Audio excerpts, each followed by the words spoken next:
Look around you right now. The people sitting next to you at dinner. The friends you text every single day. The coworkers you laugh with every morning. They are quietly and slowly deciding your future. Not your boss, not the economy, not your circumstances. The people you choose to surround yourself with. And most people will never realize this until it's too late.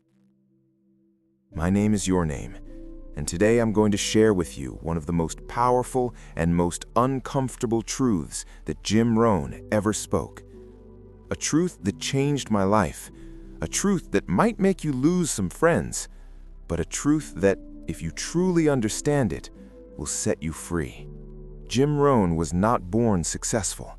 He was a farm boy from Idaho, broke, in debt, no direction. At 25 years old, he couldn't afford to buy Girl Scout cookies from a little girl who knocked on his door. Think about that for a second. He had to look that little girl in the eyes and say, "I'm sorry, I can't afford it." That moment broke him inside. That shame, that embarrassment, it stayed with him. But then something happened. He met a man named Earl Schoaf, a mentor, a successful entrepreneur. And Earl didn't give Jim money. He didn't give him a job.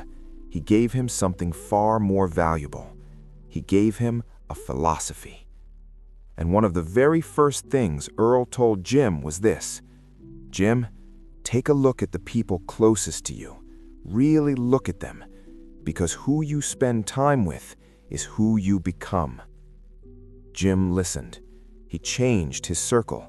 And within a few years, that same broke farm boy became one of the greatest motivational philosophers America has ever seen. It all started with 5 people. Now, let me ask you something personal. And I want you to actually think about this. Don't just listen and nod. Who are your 5 people? Write them down in your head right now. The 5 people you spend the most time with. The 5 people whose calls you always pick up. The 5 people at your dinner table. The 5 people in your phone's recent calls. Got them? Now, ask yourself these questions.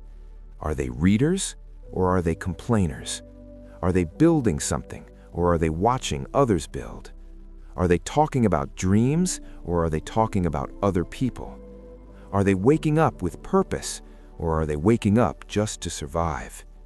Because here's the brutal math that Jim Rohn taught the world. You are the average. Your income, the average of their incomes. Your mindset, the average of their mindsets. Your ambition, the average of their ambitions. Your habits, the average of their habits. This isn't poetry. This isn't motivation fluff. This is science. This is reality. This is your life. Research from Harvard shows that behaviors, including success habits, obesity, happiness, even depression, spread through social networks just like a virus. You catch success from the people around you, but you also catch failure. Let me paint you a picture. Meet David. David is 28 years old, smart guy, has big dreams, wants to start a business someday, wants to travel, wants financial freedom. But every Friday night, David is at the same bar, with the same 5 friends having the same conversations. Man, the economy is so bad. Rich people are just lucky. You can't really make it unless you know the right people. Let's just enjoy today. We'll figure it out later. And David laughs. David nods. David orders another drink. 5 years pass. David is now 33. Still the same job, still the same apartment, still the same 5 friends, still the same conversations. His dreams? They didn't disappear overnight. They leaked out slowly, conversation by conversation, Friday by Friday, year by year.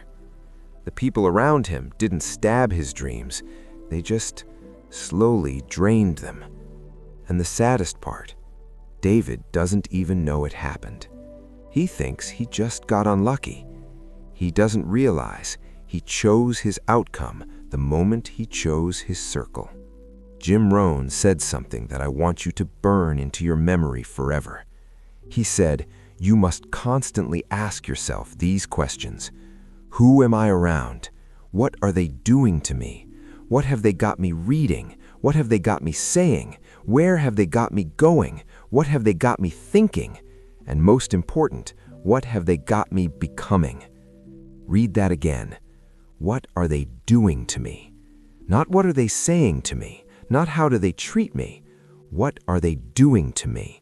To my mindset, to my standards, to my vision of what's possible? Because the people around you are always doing something to you, whether you realize it or not. They're either pulling you up or they're pulling you down. There is no neutral. There is no standing still. Every single person in your life is moving you in a direction. The question is, which direction? Now, here's where it gets hard, because I know what some of you are thinking. But these are my friends. But this is my family. I can't just leave them. What kind of person abandons the people they love? And I hear you. I really do. This is the part nobody talks about. Jim Rohn never said to hate people who are beneath your vision. He never said to look down on them. He never said to be cruel. What he said was this: don't spend major time with minor people. There's a difference between loving someone and letting them decide your future. You can love your old friends from a distance. You can care about people who are stuck without getting stuck with them. Think of it like a rocket ship. When a rocket launches, it has to shed weight to reach orbit, not because the weight is evil, not because the weight is bad, but because the destination requires it. Your dreams have a destination, and some people, as much as you love them, cannot go where you are going. That's not cruelty. That's called having a future. So, what do you actually do? Let me give you the exact steps Jim Rohn lived by. Step 1. Audit your circle ruthlessly. For the next 7 days, pay attention. Notice how you feel after spending time with each person in your life. Do you feel energized or drained? Do you feel inspired or defeated? Do you feel like you can conquer the world, or do you feel like the world is against you? Your emotions don't lie. Step 2. Find your 5 intentionally. Stop letting life decide who influences you. Start choosing. Go to seminars, join masterminds, read biographies of great people, follow mentors online, attend church groups, business groups, fitness groups, anywhere people are actively trying to grow. One new relationship with the right person can change the entire trajectory of your life. Jim Rohn found Earl Shoaff. Who is your Earl Shoaff? Step 3. Become someone worth being around. Here's the part people forget. If you want to attract successful, driven, positive people into your life, you have to become that person first. Work on yourself. Read, learn, build something, develop skills, develop character, develop discipline. Because great people don't waste time with people who are not also growing. The best way to find your 5 is to deserve your 5. But I want to leave you with the most beautiful side of this philosophy. Because yes, the wrong 5 people can destroy your future. But the right 5 people, they can multiply it beyond anything you can imagine. When you are around people who believe in possibility, you start to believe. When you are around people who wake up at 5 a.m. with fire in their eyes, you start waking up earlier. When you are around people who talk about building businesses, investing money, reading books, growing every single day, those conversations get into your bloodstream. You start thinking differently. You start speaking differently. You start becoming differently. There is a man right now, maybe watching this video, who is one relationship away from his breakthrough, one mentor away from clarity, one friend away from the courage to finally start, one person away from becoming who he was always supposed to be. Don't underestimate the power of the right 5 people. Jim Rohn found one man, Earl Schoaf, and it changed everything. Everything. Jim Rohn spent his life teaching one simple truth. Your life does not get better by chance, it gets better by change. And the most powerful change you can make, starting today, is not your diet, not your schedule, not your goals, it's your circle. So, here's your challenge. Tonight, not tomorrow, not next week, tonight, I want you to sit down and write the names of the 5 people you spend the most time with. Then ask yourself honestly, is this the circle that will take me where I want to go? If the answer is yes, pour into those relationships with everything you have. If the answer is